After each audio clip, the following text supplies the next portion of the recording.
And a very good evening to you, and welcome to today's edition of Politics 101. I am coming to you this evening from Guyana. It's a quiet evening as they are here in Guyana. The rain and the sun, like they're playing catcher all day, but it's good to be in the land of my birth, as I always do at this time of the year. And as we said um, last week, nobody go run me from where me come from.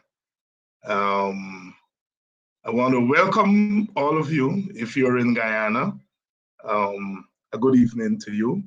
If you are in the rest of the Caribbean, our Caribbean, um, welcome to Politics 101. If you're in the South American continent, which we don't always own since we are culturally Caribbean, but welcome to you, those of you, I know lots of you in Suriname and French Guyana, in Brazil, Venezuela, and maybe further afield. Um, whether you're in Antigua, St. Lucia, Grenada, St. Vincent and the Grenadines, Antigua and Barbuda, of course. You're in Montserrat. I know there's some Guyanese there in Montserrat. Um, Whether you're in St. Kitts Nevis, quite a lot of Guyanese in St. Kitts Nevis, very lovely little islands. Whether you're in Jamaica, lots of us in Barbados, and of course in Trinidad and Tobago. And there's some of us in the Cayman Islands and Bermuda. I once met someone from Guyana who lived in Bermuda. I myself have never gone there. Turks and Caicos, Guyanese there. The British Virgin Islands, of course, the US Virgin Islands, they're Guyanese there in all parts of our Caribbean. Not forgetting our French-speaking Caribbean, Guadeloupe and Martinique and of of Saint-Domingue, without Haiti. Our Dutch Caribbean, yeah, we know there are lots of people there in St. Martin. The Dutch Caribbean, Curacao, very beautiful island. Curacao, Aruba, wonderful, wonderful islands. I remember when I first went to Curacao, I felt so small because the young lady at the front desk of the hotel, she was speaking 4 languages. She was speaking Dutch, speaking Spanish, she was speaking English, and she was speaking Curacao or Dutch Creole. And here we were, professors, speaking a little English language. And you realize how diminished you are when all you know is English language. And here is this young girl, 1920, speaking 4 languages. But Curacao, very, very beautiful island. You saw lots of Guyana there in terms of the architecture of the buildings, you know. The Dutch had a lot to do with our infrastructure. And in Curacao, it was the same. So, and I know they're Guyanese there in Curacao. I met a few of them when I was there. And if you're out there in Europe, in the old mother country, which is not the mother country anymore, in the sense that England has changed. You know, the United Kingdom has changed. Black people, brown people who have migrated there, and so old England is no longer old England. You know, it's a new place, and they're struggling there with the question of Black British, the Black British identity. And so for welcome to those of you who are there, joining us from the United Kingdom, from England, from Great Britain, whatever, whichever part you are. Sometimes, students students sometimes struggle to figure out the difference between England and Great Britain and the United Kingdom and so forth. So wherever you are in those locations, welcome. You're in the Greater Europe. I know quite a few Guyanese are in France. They got there via French Guyana. Welcome down to Politics 101. And of course, North America, United States of America, Canada, and Mexico is part of North America. A lot of people think that Mexico is geographically Central America, but really Mexico is part of North America. I remember when I was a schoolboy and we would do general knowledge. That was one of the questions that used to stump us, name the 3 countries in North America. And you know it's Canada and the United States, but which is the 3rd one they're talking about? Some of us used to say Alaska because we thought Alaska was a separate country, but of course it's Mexico. And I don't know that they're Guyanese, but Guyanese are all over the place. You never know they're in Mexico. Mexico has a very large Black population. The history of that country is interesting, where they hid the Black population for a long time in Mexico. And, there are almost 1 million, if not more than 1 million Black Mexicans. But Mexico, of course, denied that they had Black people there and so on. It's a growing field of study now in Black studies, where people are now studying Black Mexico, Black Latin America, large Black population. I was blown away when I went to Ecuador, of all places, because I think of places like Ecuador and Peru and Bolivia, Uruguay, Paraguay, Chile and Argentina. I think of those places as kind of white countries. And so when I went to Ecuador, I was surprised that there was such a large Black population. In fact, at the airport, I saw these Black people sitting in the lounge, and I wondered where they were going. So I asked, and they said, "You're going to Ecuador." And when I got there, I learned that as the slave ships were coming, a lot of the slaves would jump off the ship and swim ashore. And many of them swam ashore to Ecuador. And so Ecuador has a pretty large Black population. They're very active and very Afrocentric. It's one of the countries I would like to go back to and spend some time, because I was there only for 3 or 4 days, and didn't get to explore much of the country. But it's a very interesting country, Ecuador. Welcome down to Politics 101.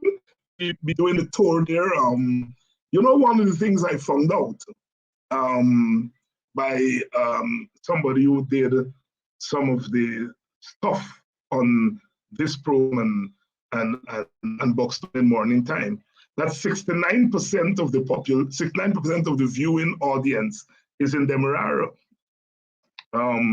Demerara. And many people, the detractors would like to say, oh, the people we talk to every night are people in diaspora. 69% of this audience is from Demerara. So it says to me that about 80 to 85% of the viewing audience is really Guyanese, contrary to what the detractors would say, And so they would say, oh, all we're talking to is the echo chamber in the diaspora and so on, and not people in Guyana. Well, I was not that surprised to find out that our viewing audience is predominantly people at home. And as I said, I'm coming to you tonight from home in Guyana. As I said, nobody gonna run me from where we come from. I come home, I've been doing that every single year for the last 25 years.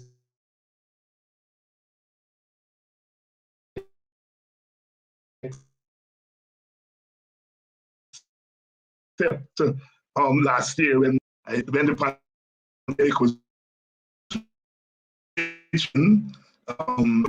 my friends were laughing and saying that I was suffering from withdrawal here.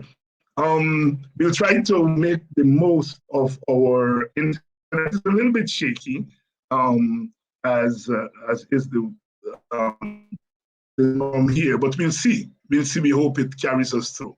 So, what do we have in store tonight? Tonight, we have Vincent Alexander, who's going to talk to us about what happened at GECOM. I understand Mr. Vishnu Persaud was sworn in today like a king, you know, as the chief elections officer at GECOM. And we know that there are lots of issues, lots of questions surrounding that, and we want to keep you updated. There have been lots of talks about the process, and Brother Vincent Alexander is going to be on to speak to us about that. And then later on, Dr. Richard Van West Charles is going to join us to talk about his campaign. As you know, we have had an extra week added on, thanks to Vincent Alexander, who was called in as the elections officer, and he looked at the processes and recommended an extension of a week. And you know, a friend was telling me a few days ago that, you know, the party that is accused of being the party of rigging the party who election of its leader and other major officers is the most democratic. I mean, the PPP doesn't have this kind of election the DNC is having. It's a kind of thing that political scientists will have to deal with. You know what it says to me? What it says to me as a political scientist myself, is that one models, when one gets oneself bogged down models, you put behaviors into models and you have them stuck there, you miss a lot. Because that's the puzzle of this party that is accused of elections at the national level. The party that is most open of elections. It's a question that political scientists have to grapple with. You know, our scholars these days tend to be lazy. You know, we like things that fit easily into model because you don't have to worry and think too much. But that's a political science dilemma or political science contradiction, as the old Marxist-Leninist dialectics people would say. You know, what about that dialectic that I mentioned there? But anyhow, Dr. Richard Van West Charles will join us later to talk about his campaign. But we start tonight with Vincent Alexander. Vincent, welcome. Good night, and thank you. I put that pause before we get into the G. How can the party that is charged with rigging and all of that stuff be the party that is most transparent? Chief election officer, whether the systems are in place. The chief elections officer said, no, they're weak. What's going on here, Vincent? Well, the fact of the matter is that the People's National Congress has for some time now been working towards improvement and transformation. And what is happening in 2021 is but another stage in that process. I recall in 1994, we did constitutional reform in the party.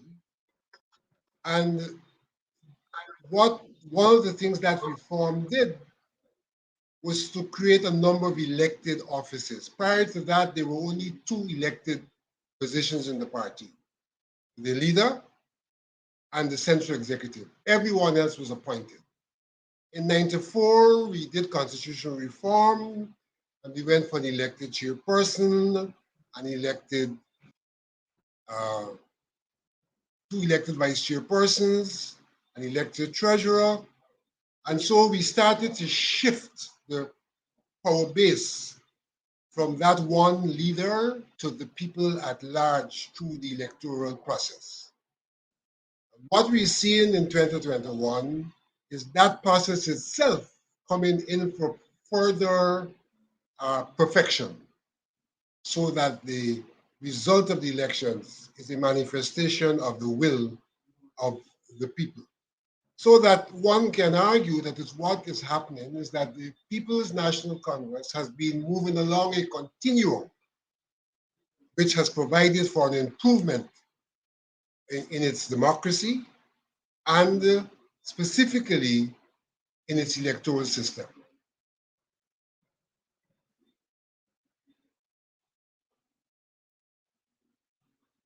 Have I been heard? Well, I think we're having some technical problems. The operator, I'm hearing you. Go ahead. Go ahead. No, I said I kind of came to a conclusion on that point. That basically what has happened is we moved along a continuum to where we are today, where we are perfecting not only the democracy in the sense of people being elected into leadership rather than being appointed, but perfecting the machinery for those elections. Yes, yes. All right, let's get straight into GECOM. The GECOM voted by majority vote, that is the three PPP commissioners plus the chairman, voting to appoint Mr. Vishnu Persaud as the chief elections officer over the other candidate from Jamaica. And you express some dissatisfaction, to put it mildly, at the end of the process. Tell us what exactly is the essence of your dissatisfaction with that outcome? Well, I have been expressing concerns all along with the process. And at the end of the process, I saw no changes and have concerns from two perspectives: the procedural perspective and the substantive decision that was made.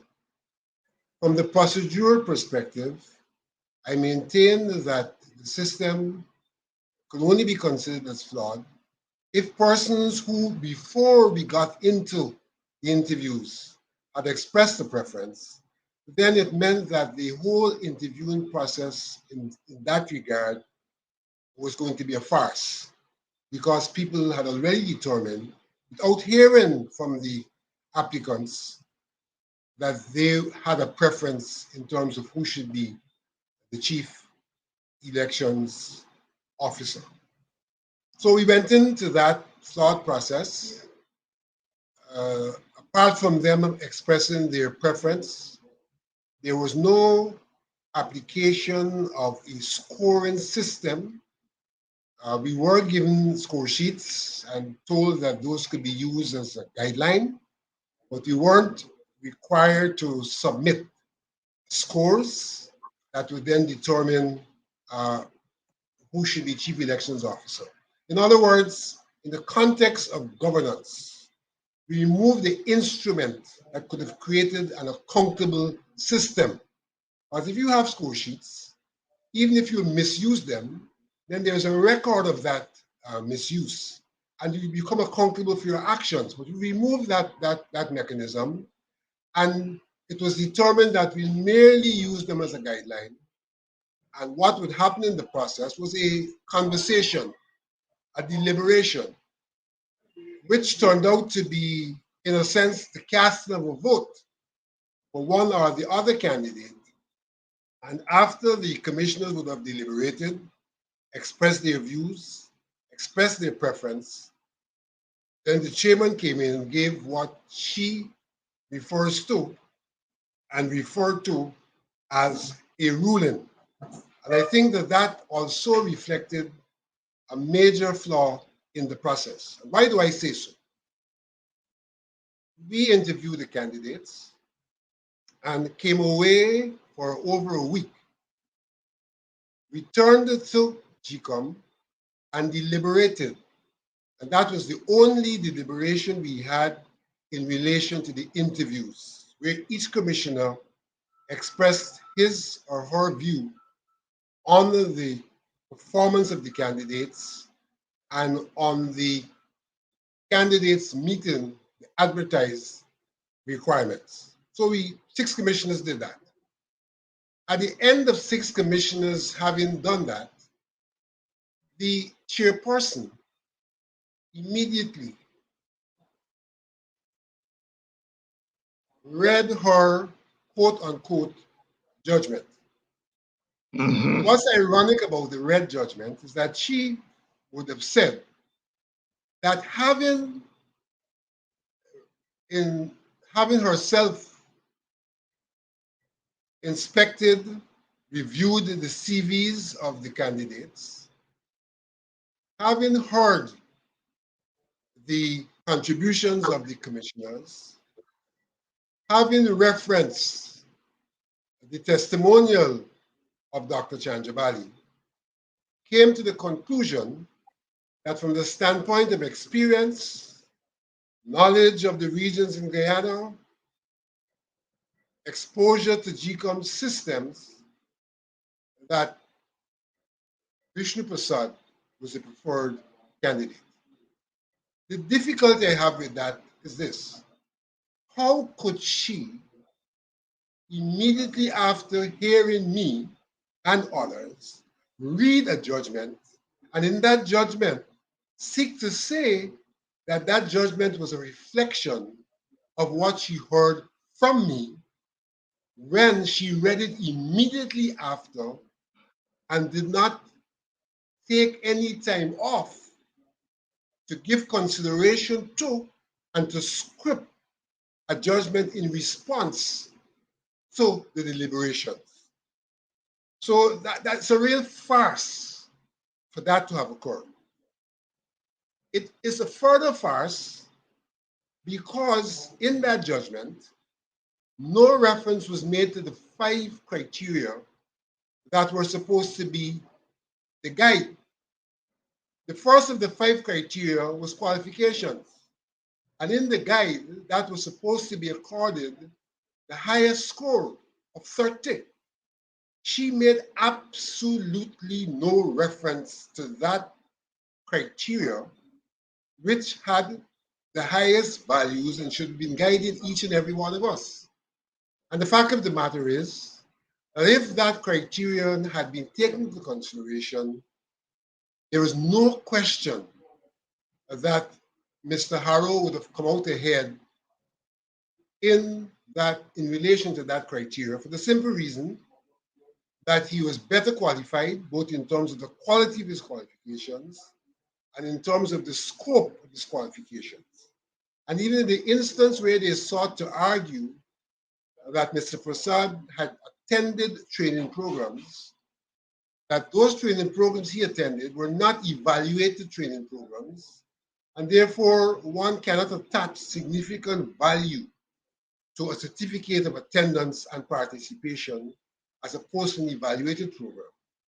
And Mr. Harrow himself, though the programs which he attended were not directly electoral programs, the programs had relevance to the work of GECOM.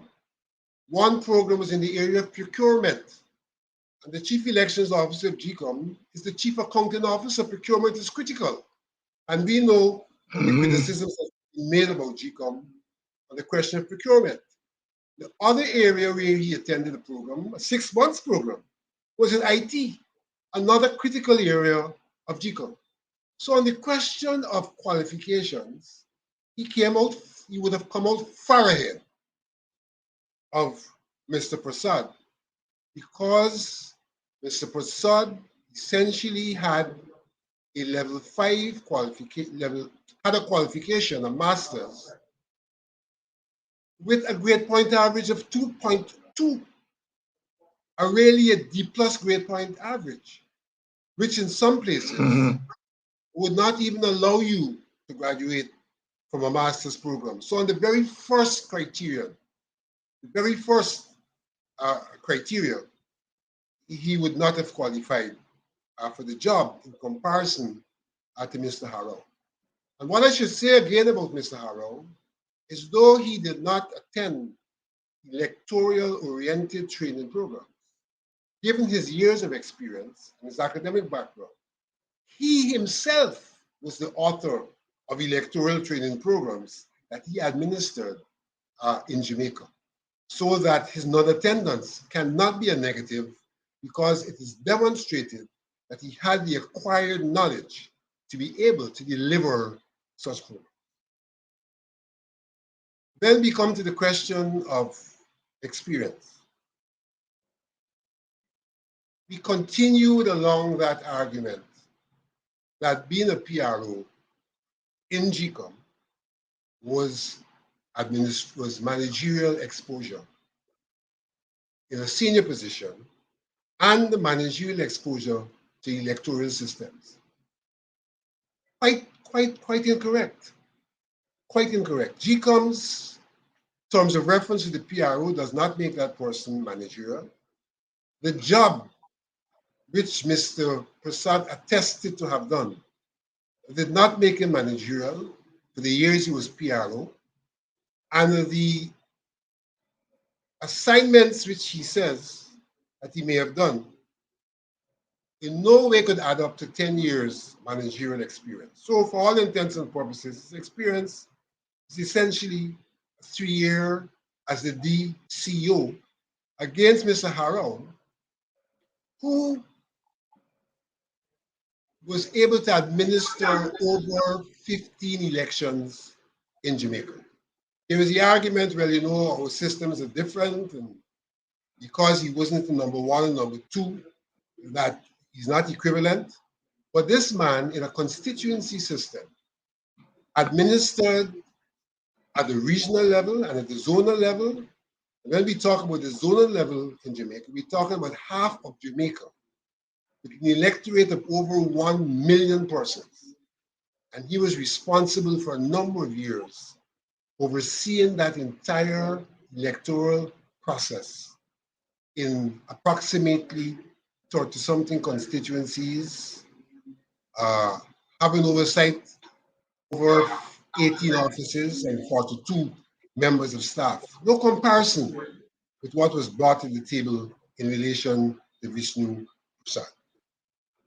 And so the system, in terms of its process and in terms of its substantive consideration, was flawed, and therefore the result was flawed.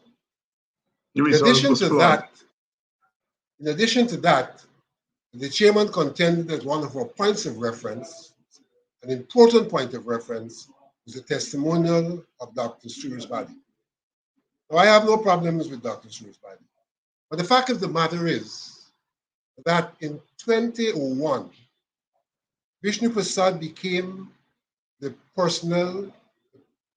public relations officer at the invitation of Dr. Suresbadi. There was a contention that there was need for someone, and therefore it was being expedited. He was invited, he wrote an application, he was employed. At that time, he did not have qualifications beyond the completion of secondary education, but he became the PRO, I would say, on invitation by the then chairman. In 2014, when he became the DCO, on the contention, not by him, on the contention that he had a first degree. The fact of the matter is the 11.5 qualification which he had in the United Kingdom's qualification framework is equivalent to what is called a foundation degree, which makes it possible for someone to be enrolled in a bachelor's, which is a first degree. He did not have the required qualification, but the chairman at that time, using his decisive vote, equated that qualification to bachelor's. So I would say that he was chaperoned into GECOM, he was chaperoned up the ladder of GECOM, and so in those circumstances, I would have had a difficulty in the testimonial which the chairman said she relied on, not because I'm disparaging the character of the person who wrote the testimony, but because the person has surely demonstrated a disposition towards Persaud that could only make him write one kind of testimonial. And so the system is completely flawed. GECOM pays little or no attention to institutional development and systems outside of the specific mandate, the electoral system. The other systems are not in place. And you know the procedures are intended to ensure that substantive things are done. And when you don't have procedures, then substantive things can be eroded. And that is exactly what happened in the case of GECOM. We didn't have the procedures. We didn't want to involve a neutral panel, which is a best practice. You go to the international community, that's how they employ their people, using neutral panels. We didn't want to do that. We didn't use a score sheet, which is a next practice to try to get some objectivity, where you look at the competencies and so on, give scores. We didn't do that. So the process was flawed. And the substantive determination as a consequence, given the partisan nature of GECOM, became flawed, including the fact that our chairperson presented a judgment, proclaimably having heard us, but could not have been influenced in that presentation because the judgment was prescribed even before we made our presentation and presented, and therefore could not have been a reflection of the arguments which were proffered by the commissioners on either side. Yeah, I'm glad you ended there, Vincent, because on another program this morning, I was making the point that given the nature of the commission and given the sensitivity of the subject area that this commission is dealing with, namely elections, in a plural society that is divided and sharply divided, that one would think that the role of the chairman in a partisan commission should be one of consensus building. And I think I heard you on this program said that that was one of the Steve Surge-Bally tried as much as possible to do. If you may elaborate a little on that point about the role of a chairman in a partisan commission. One would expect that a chairman would do two things. Would give leadership in terms of views on the matter. Would give leadership in terms of views on the matter. Would also listen to the dispositions of the commissioners and see how she could charter a course that is reflective of a consensus based on the disparate dispositions of the commissioners. And that, to a large extent, is what Dr. Surge-Bally used to attempt to do. He would not just simply listen judge-like to the commissioners. He himself would express a view, would interrogate the views of the commissioners, challenge sometimes their views in his attempt to show what he thought was right and what he thought may not be right, and move towards consensus building. And I think he left office almost boasting that during his period as chairperson, there were hardly instances, if at all, that we had to vote on a matter. He was able to build a consensus. What we have now is a clear divide down the center and a chairperson who, judge-like, gives a verdict. But unfortunately, that verdict, that judgment, is not an analysis of the various contributions, seeking to take the strengths, the weaknesses, and merging them into a position that represents the best views and thoughts of the commission. but gives a judgment sometimes that's completely outside of what had been deliberated on, that does not give merit or demerit to what was deliberated on, but seeks to say, here is where I think a decision should fall in this matter, without, and I repeat again, a articulation of the decision in the manner in which judges, in fact, articulate their decisions. Because what judges do, they speak to all of the arguments and they show whether there is logic, it's not logic, whether it's legal, it's not legal, it's rational, it's not rational, and then try to draw a rational conclusion. We do not have that kind of in-depth disposition towards providing a judgment. Sometimes we get a judgment that is 3 or 4 or 5 lines after we have discussed matters for days and hours. And it does not speak to the kind of consideration that should be given to people's contributions in the process. In the process. And if you're just joining us, you're on to Politics 101. We're speaking with Vincent Alexander on the appointment of Mr. Vishnu Persaud as the Chief Elections Officer. It was not an appointment that was arrived at through consensus. Vincent and others have argued that the process itself was flawed in that it was not transparent and it was not geared towards having a dispassionate outcome. As you remember, Vincent and the other 2 commissioners on one side made a suggestion that an independent panel should do the interviewing. That was rejected by the PPP commissioners, and the chairman voted along with them. It was then suggested that perhaps they could be a hybrid process whereby the panel is made up of independent people and the commissioners. That also was rejected. And so therefore, I suppose the argument that is being made here is that the process itself was flawed, and so the outcome could be nothing short of flawed. Vincent, what next? Well, we have a commission. We now have a CEO. It may be referred to as a fait accompli.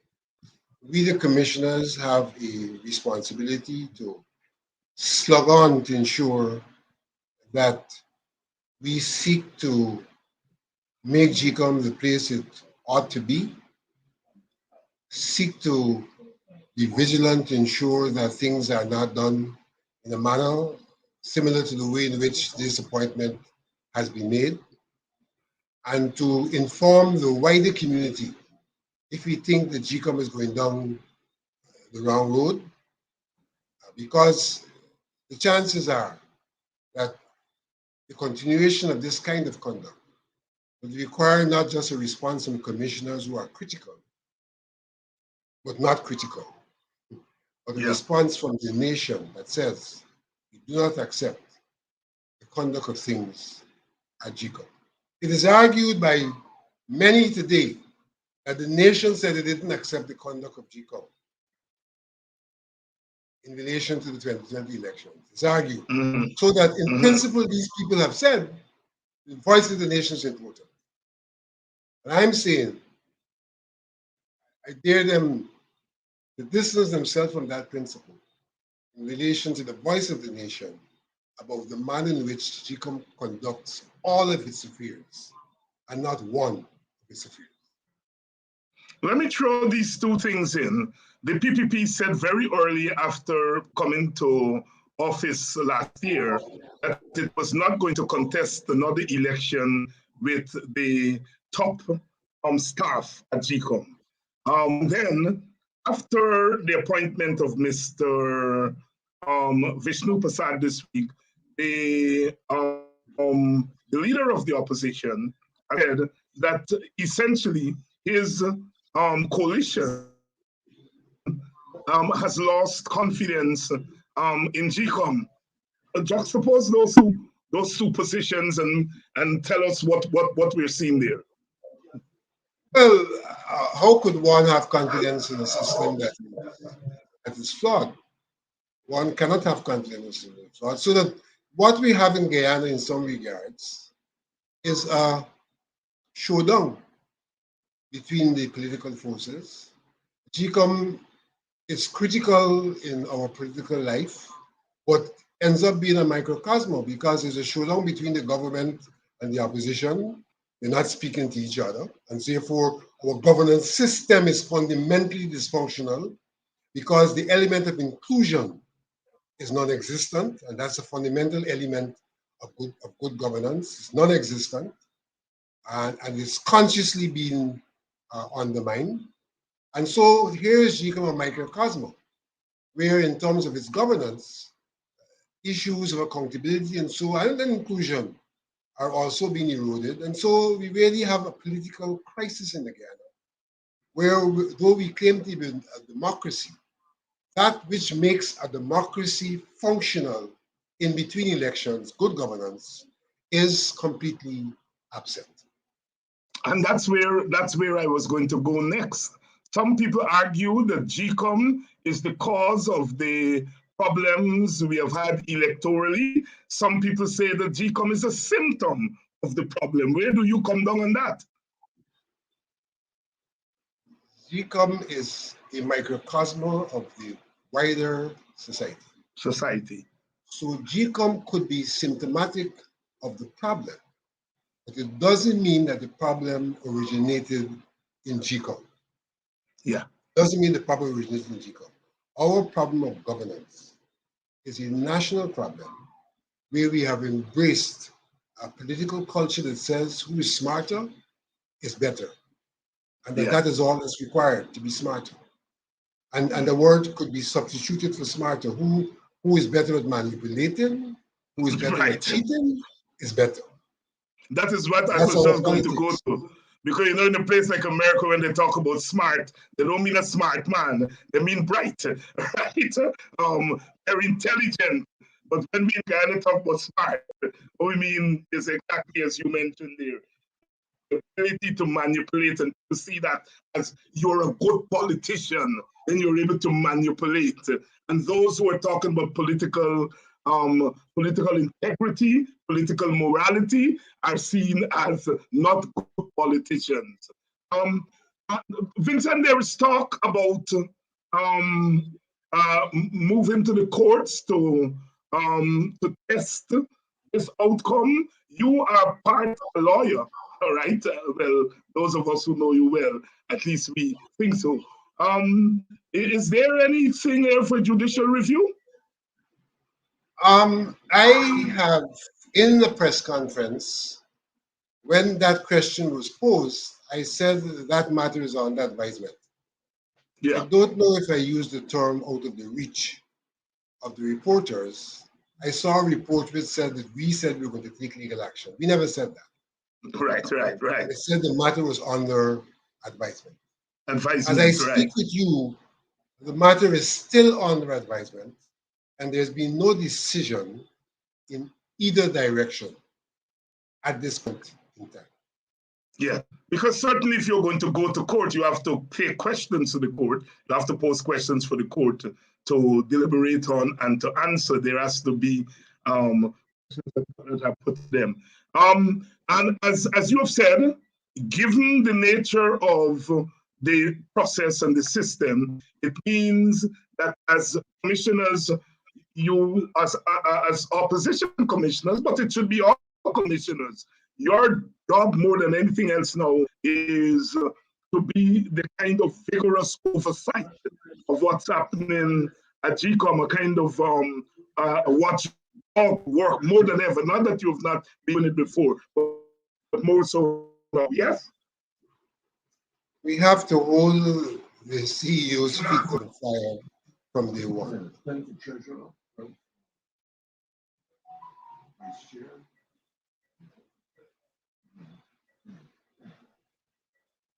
As I said, I think we've lost. Yes, go ahead, Vincent. As I said, we have to hold the CEO's feet to the fire from day one. From day one. From day one. And Vincent, before I let you go, you, as I said at the beginning of the program, you were asked by the PNC to look at the systems and the process there, and you ended up recommending a 1 week extension of the Congress. Are there lessons for political parties in Guyana and the Caribbean to be learned from that process that you have been engaged in there? Oh, undoubtedly. In my recommendations to the party, one of the things I said was that I would ensure that the stakeholders were involved in every stage of the process. In other words, I didn't take the position that I am the source of all wisdom and I can impose my will on the process. And so from day one, I met with the candidates, outlined how I intended to proceed, got their concurrence, took suggestions from them where they thought I could improve on what I was going to be doing, and establish a system where they have the right of no objection. So certain things along the way, they are allowed to scrutinize and to objectively think they have problems with what is being done, and how it's being done. So in a sense, what I've sought to do is to embrace the principles of good governance in this process so that we have an election that is fair, and free from fear.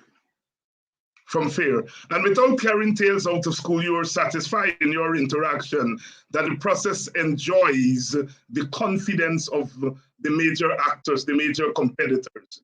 At this point, I can say yes, I do enjoy their confidence. And on Thursday morning, it's my intention, it's already agreed, that we will collectively speak to the public on the process as we come down to Saturday.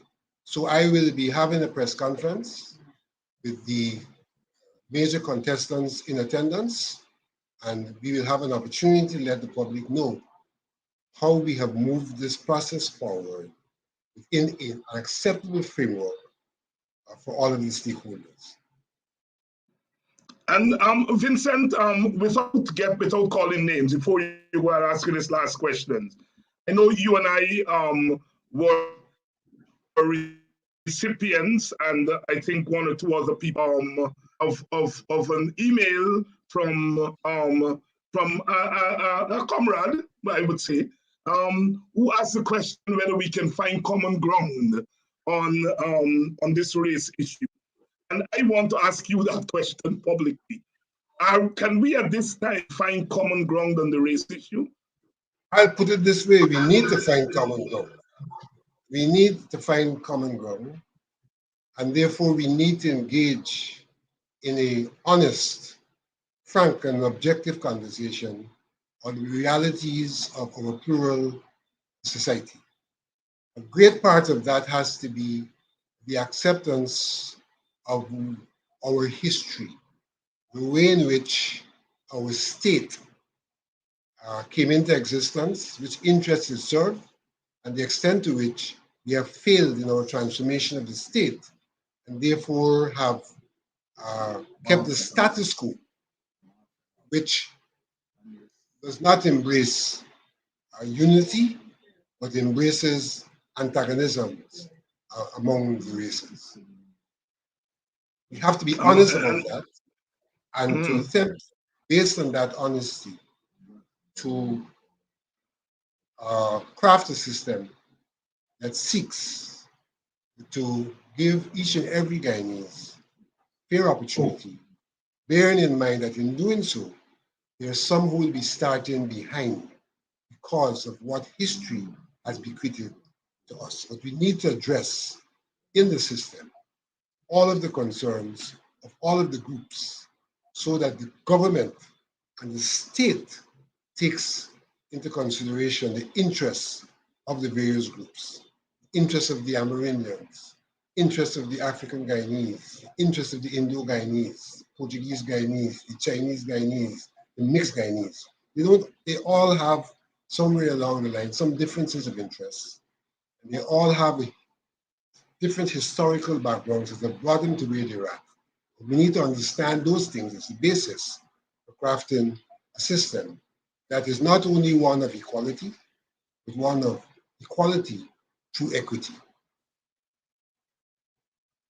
Equality through equity. Vincent Alexander is there, giving us his thoughts on where we are at this pivotal moment in our conversations on race and ethnicity. Vincent, when the Minister of Culture, Youth and Sport made that unfortunate, and some would say more than unfortunate comment, you had a very nuanced response. I think we might have missed it in the avalanche of condemnation, quite rightly so, overt condemnation of the minister. But you had a very nuanced response. Tell our audience what you are saying in that response. There were some fundamental points I sought to make.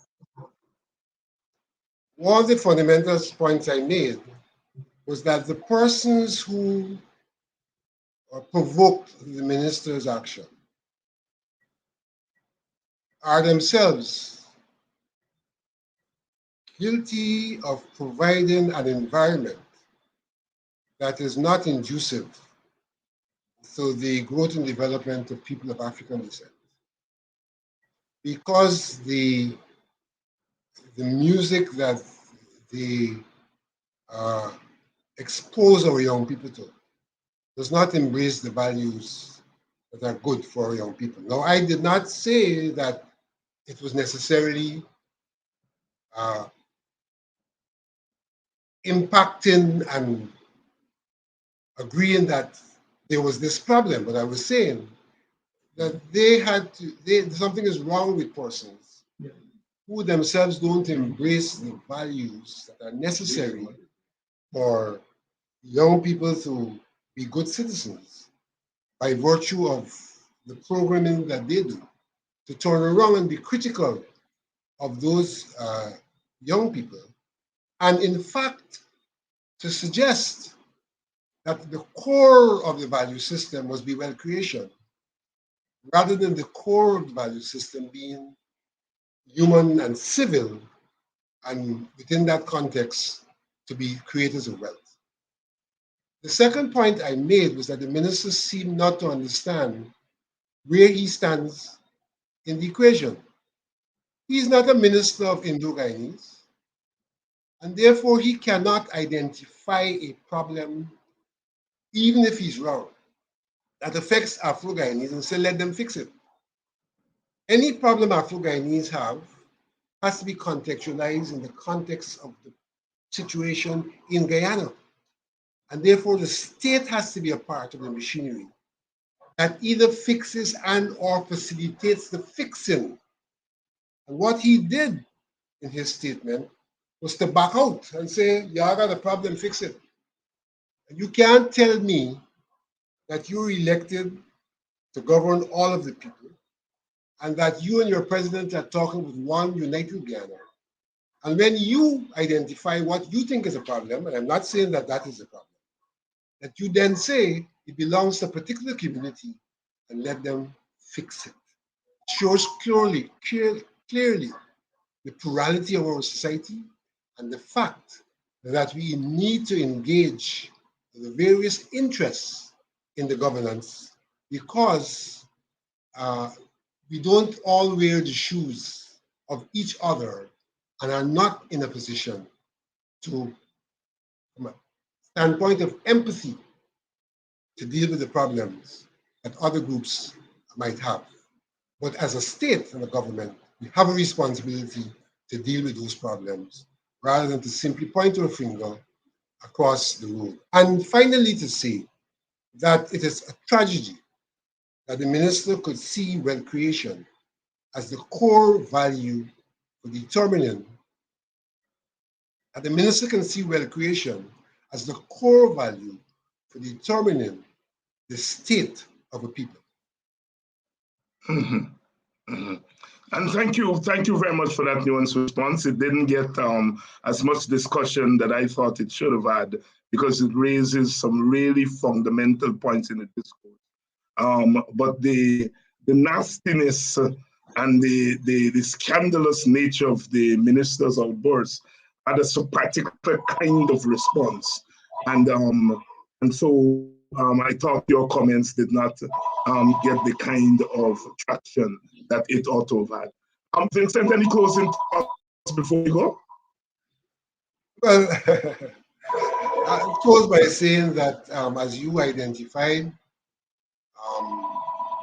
the People's National Congress is in the course of an election which would, in some regards, probably be historic on the landscape of Guyanese politics, and hopefully would give leadership to political parties.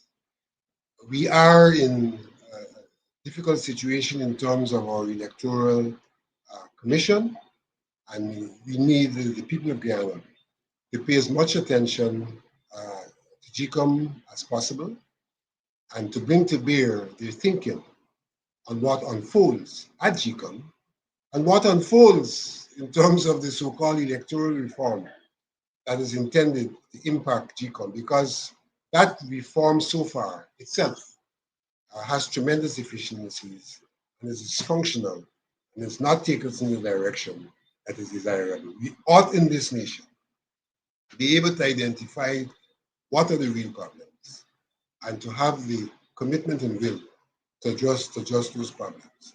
GECOM hasn't done that. Electoral reform isn't doing that.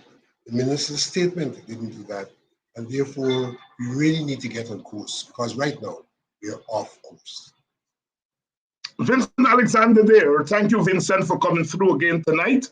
And as we wait for Saturday, perhaps when next week we'll do a post-election, post-Congress analysis, and I certainly will bring you back because you come at the issue from several standpoints. I wonder if what obtained in or what will obtain in the PNC election may not be a kind of example for the conduct of our larger national election. But we'll talk about that next week in a post-Congress analysis. Let me do a postscript to say that the articulations of the candidates, they must be held to those articulations. And if they're held to those articulations, then there's more good news to come about and from the PNC. And that's very positive.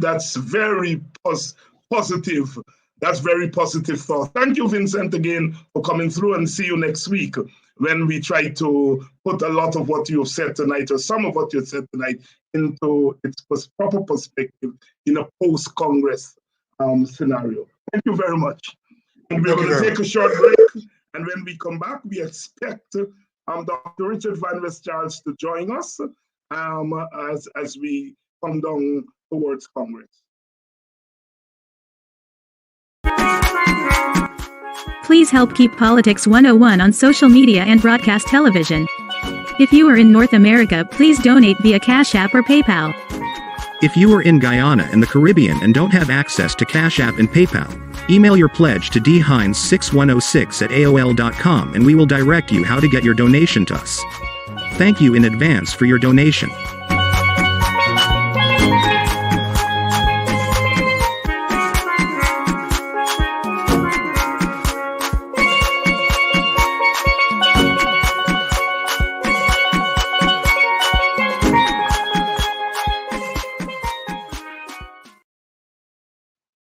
And welcome back to Politics 101. Welcome back to Politics 101. Dr. Richard Van West Charles will join us shortly. Let me say this. I have something to say tonight. Friday, December the 17th, is my birthday. As we say, it's my birthday. Now, I am one of those December-born people that never used to get birthday present and gift. In those days, I used to buy an egg, buy an egg or two, and so on. But I never used to get a birthday present because it was so close to Christmas. And in a poor family, they made the decision that you're going to get your Christmas present, not a birthday present. And so the birthday thing was never a big deal for me, and so on. In fact, I generally would hide from people when my birthday come around because I don't want to make a fuss out of it. But I'm making last year I asked those who wanted to give me birthday gifts and presents to make a donation to Village Voice. This year, I'm asking you, if you want to give me a birthday present, a birthday, not a same birthday, not birthday or birthday, birthday, if you want to give me a birthday present, make a donation to Politics 101. Politics 101. Friday is my birthday. And if you all want to give me a birthday present, I ain't saying birthday gift, I'm going back to the real talk, not birthday gift. If you want to give me a birthday present, make a donation to Politics 101. So that's the announcement I want to make tonight. And I hope that you all will be quite generous to me on my birthday. Now, I don't want to say how old I am by some of the people that I'm talking about who are my contemporaries, and you all will know how old I am. But I'll tell you all, I've been doing this politics thing now for 45 years. So you all can tell how old I am. I start small.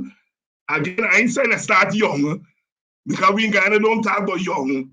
I start when I was small in short pants. But I'm approaching senior citizen status, not quite a pensioner yet, although some people like me to have pension, you know. Some crackpot wrote to the president of my university saying what a racist I am, and the university should fire me and all of that stuff, and that I am befriending terrorists and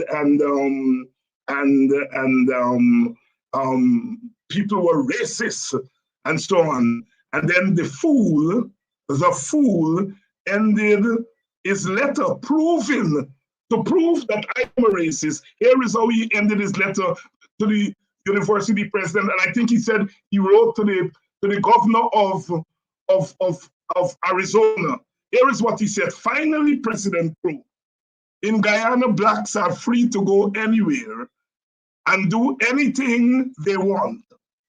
Employment numbers control the army, police, teachers, courts, and even most government jobs. They are even free to kill, rape, and rob innocent, hard-working Indians every day also. There has never been any condemnation to these crimes from Professor Hines. Rather, Professor Hines and his fellow extremists seek to defend almost every black person that is arrested.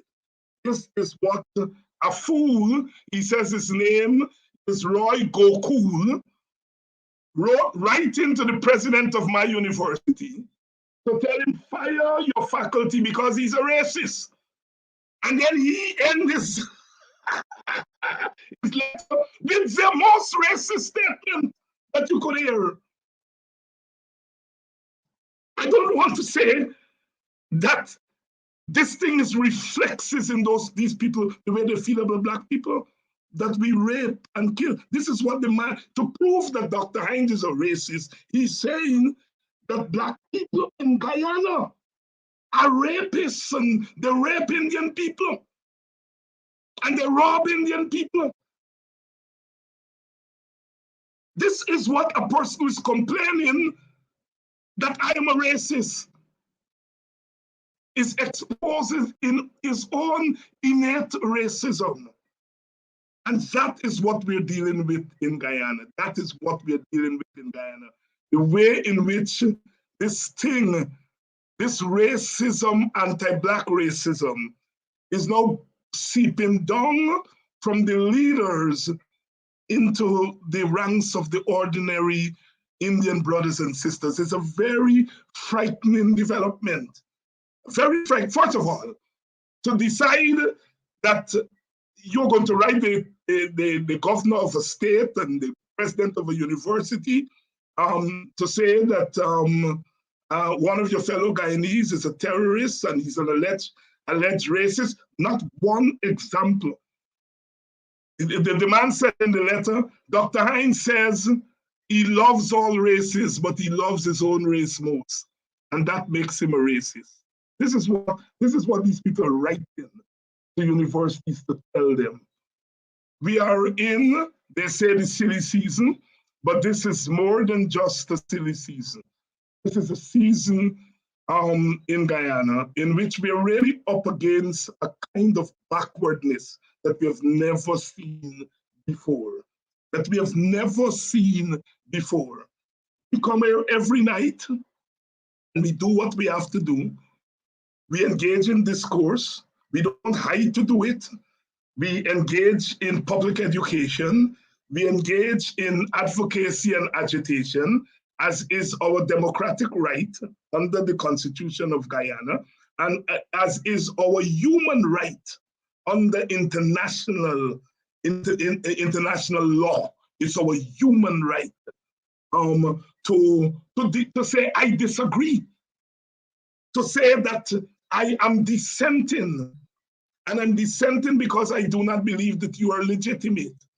And I'm asking, I'm pleading with people to mobilize that you can be removed from office and a more representative government be put in place.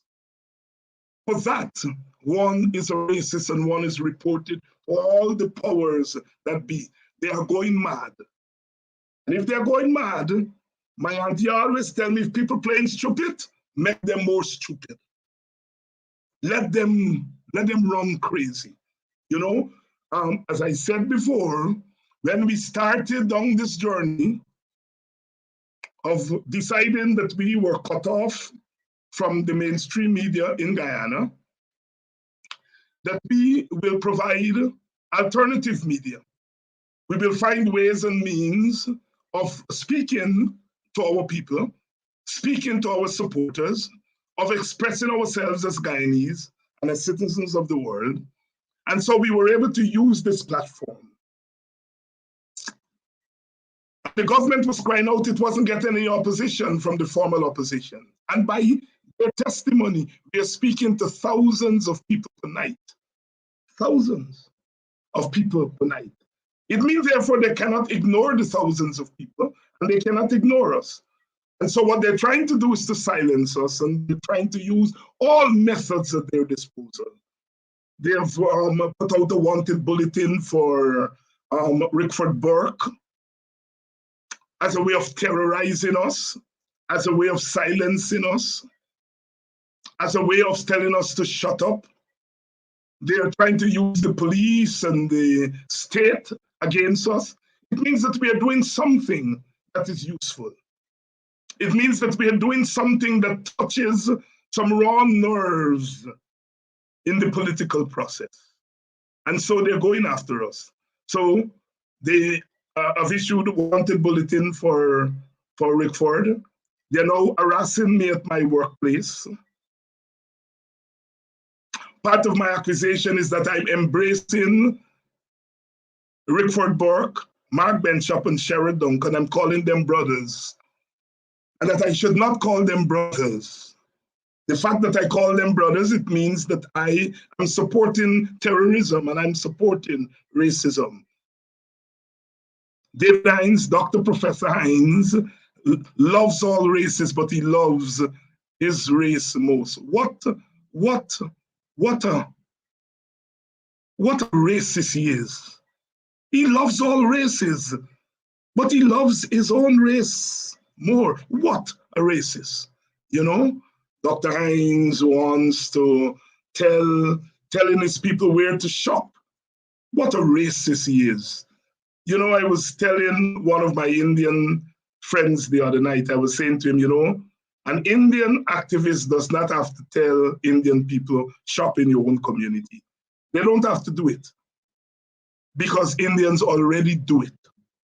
And Indians do it Because every day in their mandirs and the places of worship, they're taught self-sufficiency. They're taught self-reliance. So the political activist doesn't have to come out and say to Indian people, shop in your community. They're already doing it. They're doing it as a matter of course. Because they have the kind of economic network and economic framework which allows them to do it. So Ravi doesn't have to come out and say to Indian people, do not go to Buxton or this place and buy in your own community. Doesn't have to do it.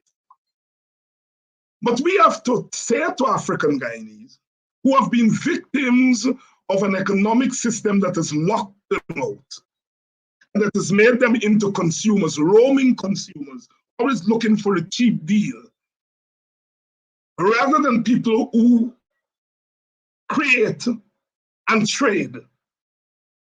We've become kind of consumers, consumer nomads, moving, looking for something that is selling a $5 cheap here, $10 cheap there. That is what the system has reduced us to. And I'm arguing it cannot be a good state of mind for a proud people who have endured so much in the world and overcome. And today to be nomads, consumer nomads, moving from place to place, looking for a little deal here, a $5 here, $10 there, while ignoring the building of an economic foundation in their communities. And for saying that, David Hines is a racist. He's a racist. Again, my Indian brothers and sisters don't have to tell Indian people that, because Indian people do that as a matter of course. And as I said, they don't have to depend on politicians and political activists to tell them that. It is embedded in their view of the world.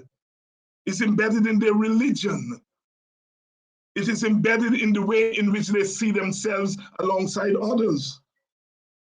Muslims and Hindus fight each other there in Asia. Pakistan and India were partitioned.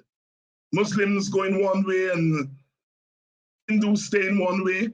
And then Pakistan was further partitioned into Bangladesh and so on. They fight each other there as our people fight each other also in the Sudan. But in Guyana, the Indian Muslim and the Indian Christian and the Indian Hindu have learned to submerge their differences. In fact, there is a way in which the Indian Christian and the Indian Muslim has become Hinduized. And so they do not have the problems African people have. We have been here longer, we have been decimated by slavery, in a sense of building back our cultural mores. We are building back a sense of identity. Our Indian brothers and sisters went through a torrid time during the indentureship period, but their culture was not dismembered. And so they do not have the kind of rebuilding to do that we have to do. And when we, who have benefited from this blood, sweat, and tears of our people, our mothers and fathers and forefathers, when we come back to the community and we say to the community that these are basic things that all groups do that you must do, we are called racist and divisive. And all we're doing is asking our people to do what all groups do. All groups do. You do not see people from certain communities leaving in droves going outside looking for a bargain, because in their communities, they have their economic competition and they work out there in the communities. If this shop on First Street selling for $10 more, I'm going to go on the shop on Second Street and the shop on Fourth Street. So they engage in their own communities. Because our community, the African Guyanese community, its business sector, its economic sectors, its commercial sectors being decimated. Our people then have to move out of the community looking for a bargain. So even sometimes when things are in the community, because production and cost of production, they may sell at $10 more or $20 more. And in a situation where people have little money, they're going to look for where it's selling cheaper. The outcome of that is that you are weakening your own economic basis in your community. It then creates an inequality and inequity in the system. And it is that inequity in the system that becomes explosive in the politics. And if I were an Indian leader, an Indian brother and sister, I would say, guys, I congratulate you. Because if Black people rebuild their cultural, their economic foundations, then there will be less a feeling of inequity and inequality.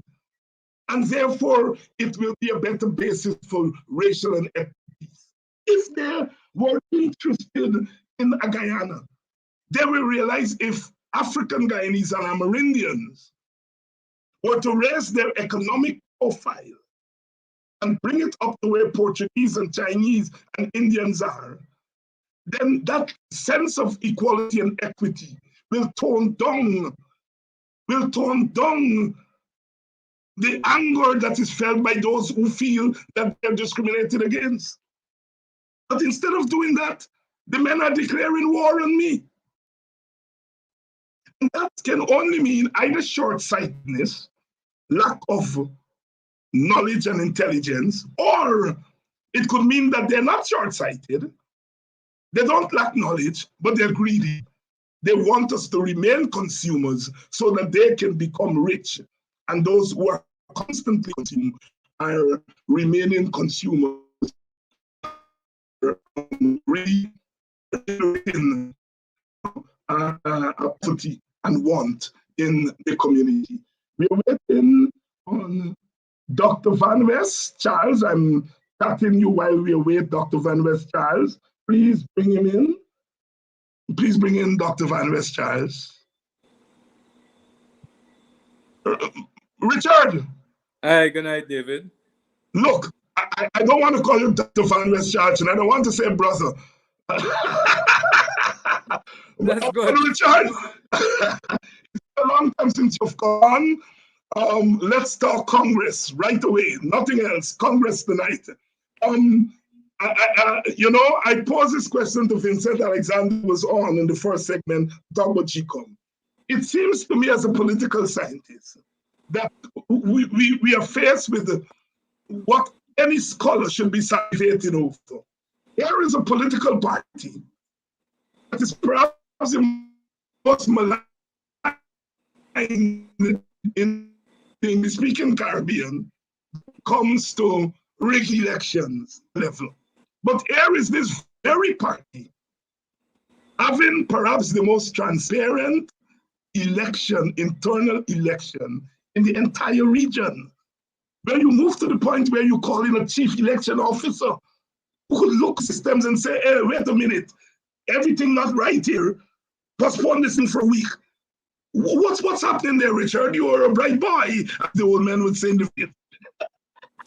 Talk to us. I always say that the Constitution of the People's National Congress is one of the most democratic among the political parties in the region. And the process, as it's been unfolded for many, and this probably is the first time that a lot of our processes are being made public. People may have heard of incidents which may have occurred, and hence the assumption is the incidents is as a result of being branded a party that rigs, etc. Now, our processes are very, very clear in terms of the voting, in terms of the nomination process, in terms of the electoral process, and the verification of the voters. The level of transparency now is even more and will be more available for all of Guyana and outside of Guyana to witness in terms of the process. Now, I am a candidate And in the main, I am satisfied. As I said earlier, I have raised one or two objections. Some of those objections have been addressed, and I'm waiting for the remainder to be addressed. We've just received from Vincent as candidates the names of the presiding officers, and we've got to be able to say whether we agree with them or not. And there's that period for us as candidates to object one way or the other to the presiding officers. We have been permitted to have our own scrutineers at the process. We've got to submit the names. And I don't think, we know that there's going to be counting at the place of polls for the first time in the history of the party, because previously the congresses, we were all in one place. This is now a hybrid congress, and it's decentralized, and there's going to be counting at the place of poll.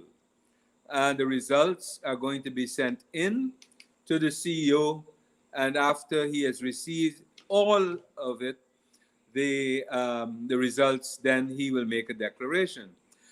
He met with us. He indicated to us the process of how the ballots will be sent. He has control of that process.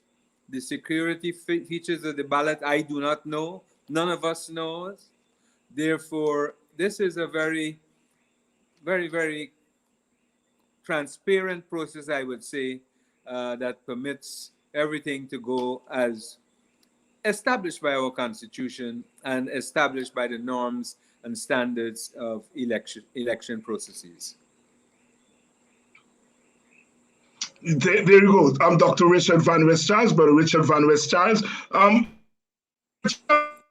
understand you visited one of the Meccas, and I was having an argument, well, a discussion, as we say in the village,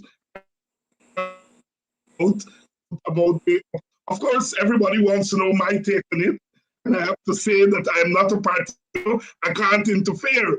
But I got the sense from the people last night there in Buxton, the race is tight, and you could sneak between the two so-called front runners. You been hearing that? That's what? That I didn't get that.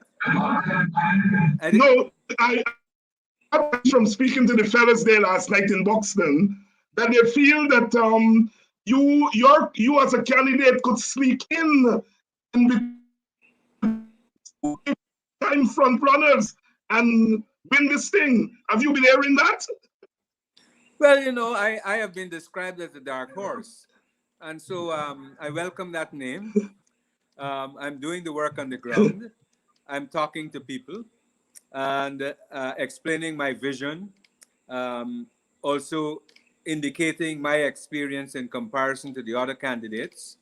Certainly, I have a wider breadth of experience in organizational development and management compared to my other two colleagues and comrades of the party. So it's just for the members to make a decision come Saturday.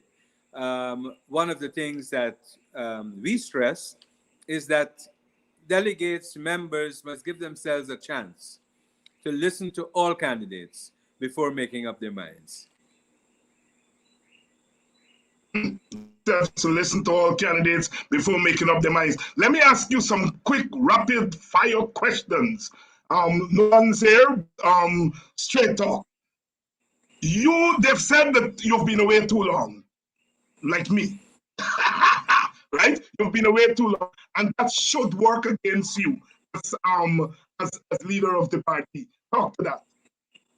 Well, I have been working with the United Nations, and under the United Nations, you've got to return home every year. So I have always been home every year, in touch with my party, in touch with the country, in touch with my family and friends. So I am not a stranger to what has been going on in the development of the country. Additionally, I am reading every day while I'm overseas, Kaichur News, Stabroek News, The Chronicle, etc., and keeping abreast with what is going on. So, I mean, any thinking individual will not come to that conclusion. And it's not that I have been away from it, but as a matter of fact, when I was in Barbados, I was home every one weekend per month, and in touch with all of my comrades. The issue when you're working with United Nations, you cannot be directly involved in the politics. And so I couldn't be upfront, but I used to come to Congress Place, meet with Comrade Hoyt, meet with Comrade Corbyn. I met with Vincent and other comrades, Jeffrey Thomas, all the time. As a matter of fact, when I would come home, sometimes I would stay with Jeffrey Thomas at his home up the coast. And when there was the incident in Buxton and the soldiers were there, some people have even said to me, well, you're taking a risk by going up the coast. But I am of the country. I hear some people here even saying that I am not Guyanese. I'm born in Kitty, grew up in Kitty, went to school in Kitty. So these are things that people throw around, you know. Yes. Richard, there is this about the opposition leader. Should you or Aubrey Norton win the contest, the issue of Mr. Joseph Harmon being the leader of the opposition comes into play, because you will have a situation where the party is not in the National Assembly and not the leader of the opposition. Where do you stand on that? No, I don't. Listen, remember, Comrade Harmon is the leader of the coalition opposition. And we're talking about, I'm the leader of the PNCR. Now, the PNCR is part of the partnership and part of the coalition. So it doesn't, because you're in coalition politics, it doesn't stand to reason that the leader of the opposition in the parliament will necessarily all the time be from the PNC. It can be from one of the other parties. But because the PNC is probably the strongest in the partnership and the coalition, this is the arrangement as per now.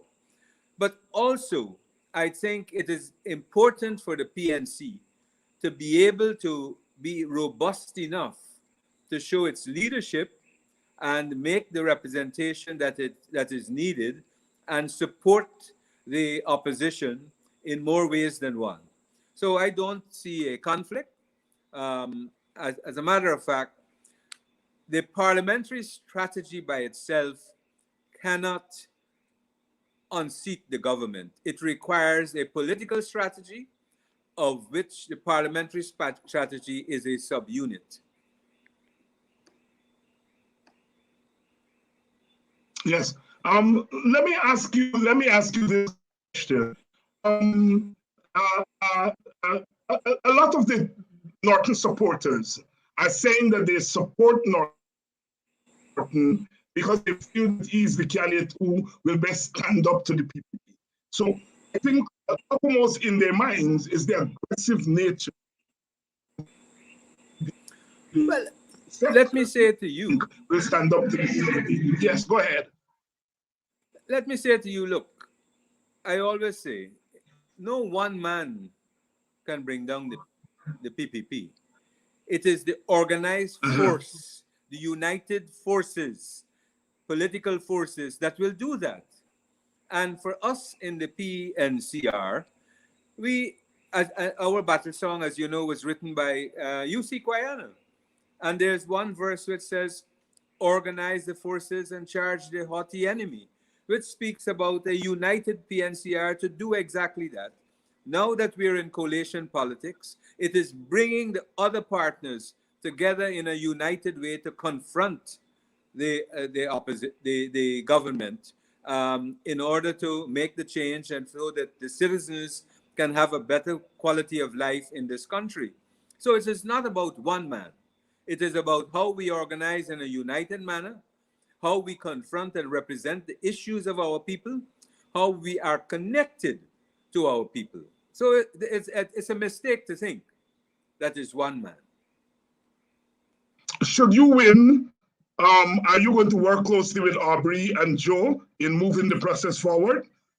Of course, by definition, it has to happen because you've got to agree on a number of things.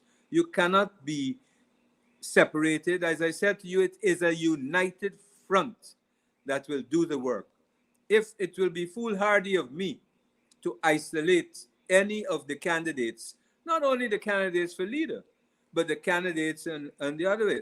What I don't do, compared to Aubrey and Joe, is I do not have a slate because I do not believe in a slate. I think a slate is divisive. I believe the leader must respect the democratic wishes of the members who are going to vote, and then the leader going to put his team together out of that democratic process to represent the issues of the party within the partnership, within the coalition, and confront the PPP. Richard,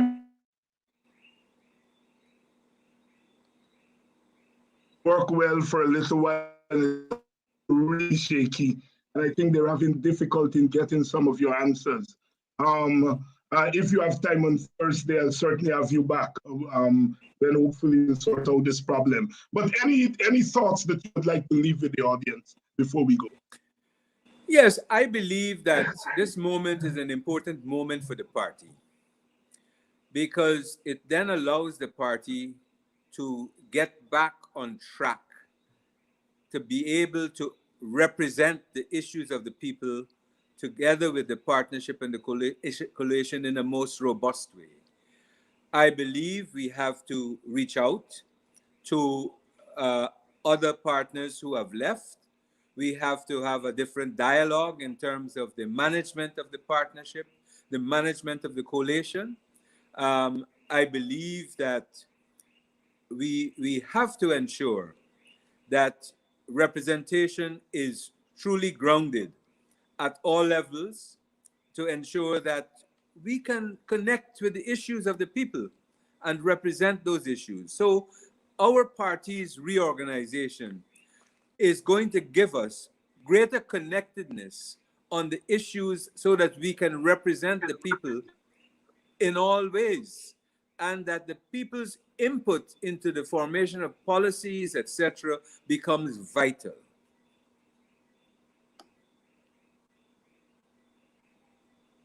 And on that note, Dr. Richard Van was saying there that it is very important for inclusiveness as the party move forward. There is a lot going on at GECOM, new chief elections officer.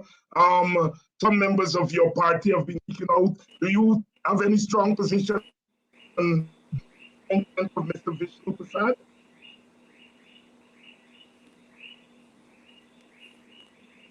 Do you have any strong position on the appointment of Vishnu Persaud as the chief elections officer at GECOM?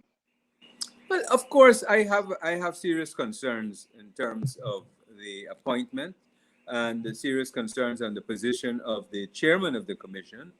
I'm a bit disappointed with the statement by the AFC that the AFC, being in a coalition, will run off and make that statement. But be what it is, this is the reason why I'm saying out of this Congress, we have to have a different map in terms of our partnership politics, our coalition politics. I believe in established processes that are clear and that are written, and that things are going to be managed differently. And we need to have indicators of how we evaluate what we do. I think we've gone through a period in which the partnership and coalition, I love measurement, and elections are about numbers, David.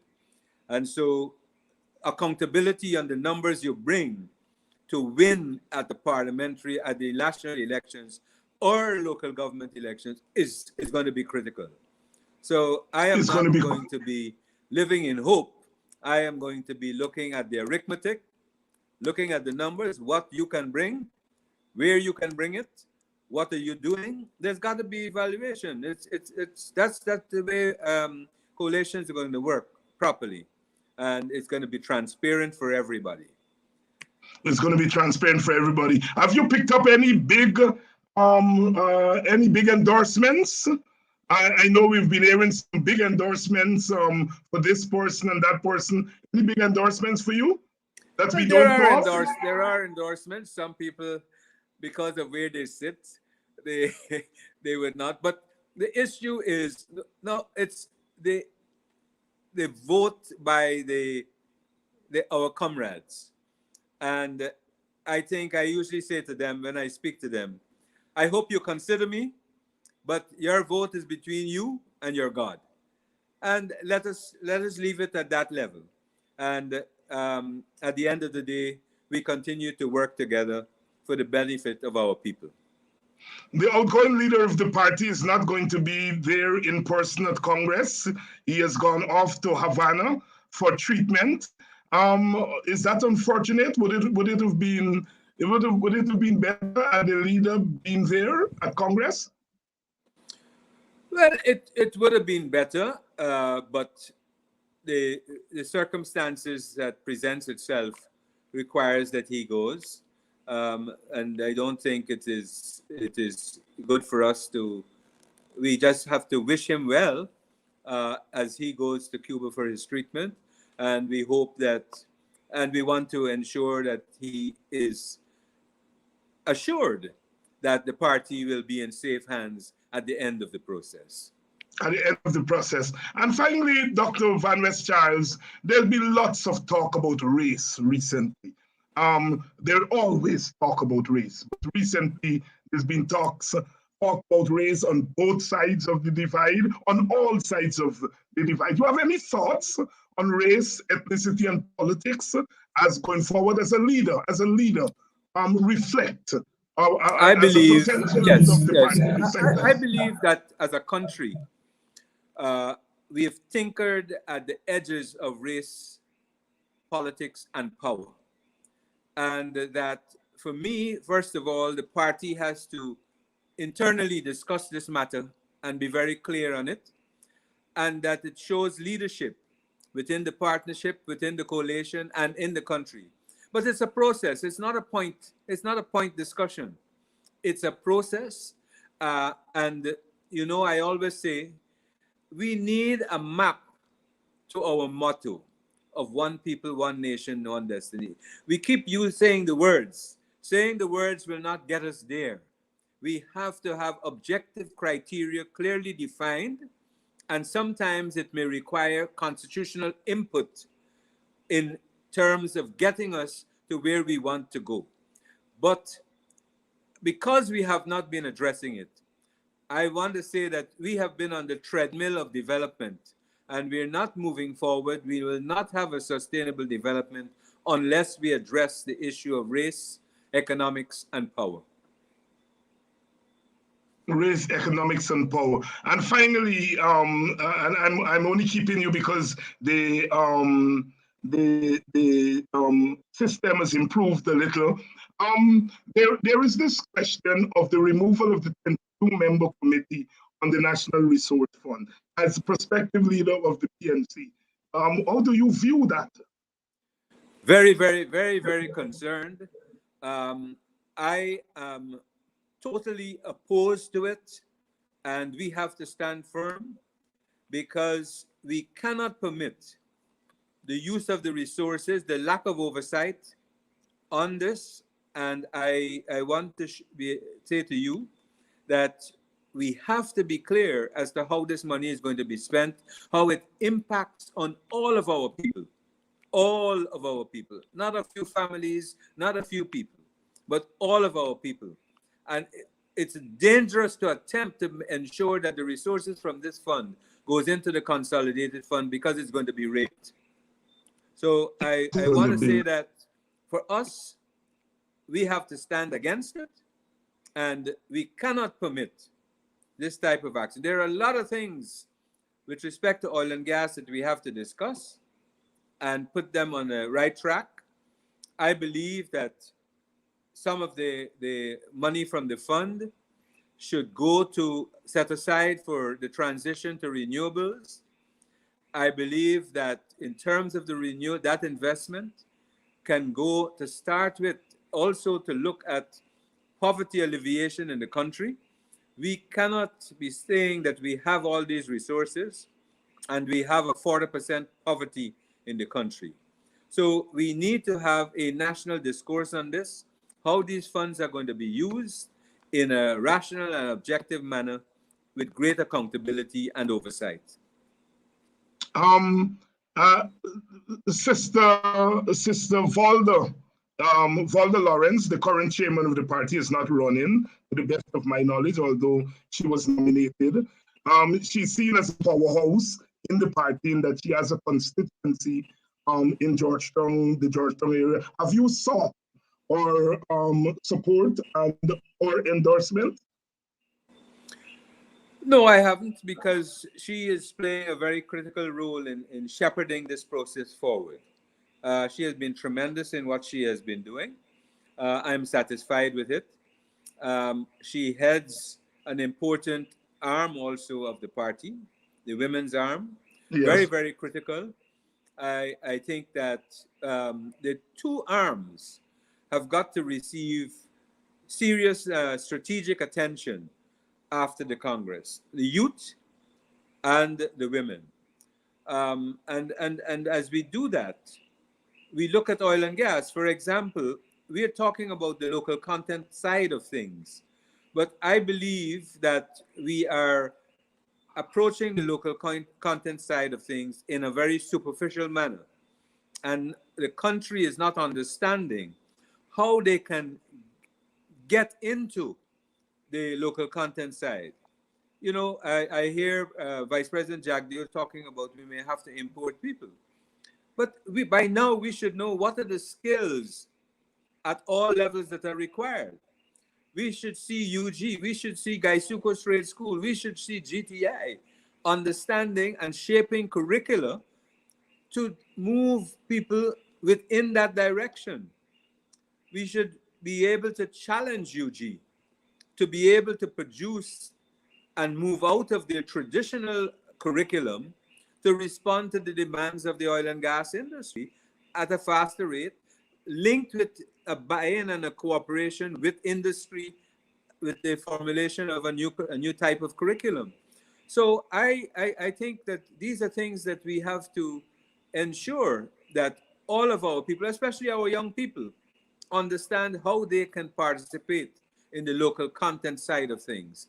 And before we talk about bringing people in, we have to remember that we have a diaspora, a Guyanese diaspora. We have a Caribbean diaspora, that they need to be the first call in terms of resources coming into the country with respect to the oil and gas of Guyana. Richard, you've had leaders who've had a great impact on the leadership of the party: Burnham, Dr. Reed, Hamilton Green, Desmond Hoyt, Robert Corbyn, David Granger before you. As leader, whose praxis you will draw on mostly? You're not being fair. No, but I think I believe that a leadership council is important to us as we go forward. So the leaders that are present, I believe, and not only the past leaders, the other leaders in the party, we should form a leadership council which would help to engage and guide in terms of our policies. And I want to say too that all of our cadres who for one reason or the other have had an issue in the past, I want to say that everyone should be now welcomed to come into the fore, work with us so that we can make this country a better country. Forbes Burnham's name is synonymous with the PNC. It never goes away, even though there might be younger generations who may just know the name without knowing the essence of the person. Is there anything, one thing or two things about Burnham's style of leadership is the essence of his leadership, not the style, but anything about the Certainly. essence of his leadership that you think is valuable today and that you could use? I think is his understanding of the role of the leadership in terms of the direction of the party, the connectedness of him as leader with the membership on the ground through the group structure is one of the things which has to be a great take home in terms of the direction, the involvement, the inclusiveness of the party as we go forward. The other issue is our independence as a people. I think Forbes Burnham showed us in many ways that our independence, especially in food and the agricultural direction that we must go on, because if we cannot feed ourselves, we will be controlled by others. So for me, that is a very, very important thing. Our economic independence as to how we go forward. So I would say to you that it is important that as we go forward, we seek to ensure that Guyanese are the priority in terms of the development of a country, and that out of the proceeds of the oil and gas, and as we move to establish other developmental initiatives, our Guyanese are first to be considered, our CARICOM brothers and sisters, and others. So those are some of the considerations, but most important is our independence as a country. Independence as a country. Dr. Richard Van West Charles, one of the 3 top candidates for leader of the PNC, speaking with us here tonight.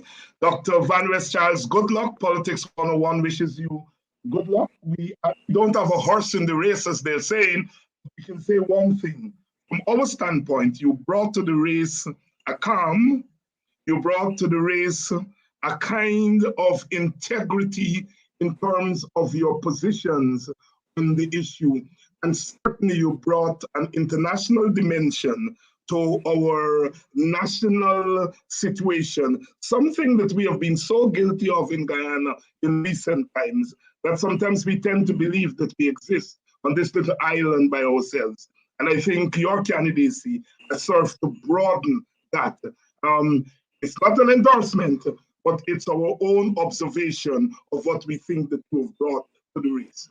And we want to thank you very much for using this platform to help to articulate some of your views.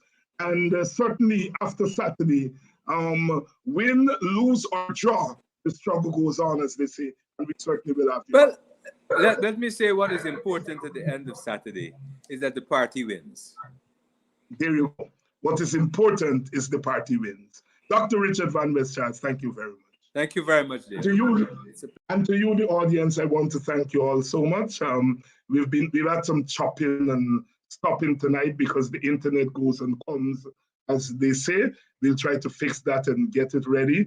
We have to roll with the punches. Thank you all. Tomorrow we're going to be on. Tomorrow I will be on at 6:30, and we will continue the conversation on Thursday. We're having Rickford Burke and Mr. Christopher Ram on. Christopher Ram took a hard line against Rickford, and I will have the 2 of them on to try to have a conversation. And then we'll close off on Thursday with a guest appearance by Aubrey North. He promised us last week to come on to Politics 101 as we get close to Saturday. He has a meeting as he did last week Thursday, but we're going to try to have our microphones there so that we can have Aubrey, who seems to be the front runner, at least among people on the program here. And Aubrey, like Dr. Van West Charles, has been generous in terms of sharing their thoughts and ideas on this program. So thank you all very much. I'll see you all tomorrow, and we will have our chat on some of the issues of the day. And remember, I said that I am accepting birthday. My birthday is Friday. Don't tell everybody, but I'm accepting go and make a donation on my behalf to Politics 101. See you all tomorrow. Please help keep Politics 101 on social media and broadcast television. If you are in North America, please donate via Cash App or PayPal. If you are in Guyana and the Caribbean and don't have access to Cash App and PayPal, email your pledge to dhines6106@aol.com and we will direct you how to get your donation to us. Thank you in advance for your donation.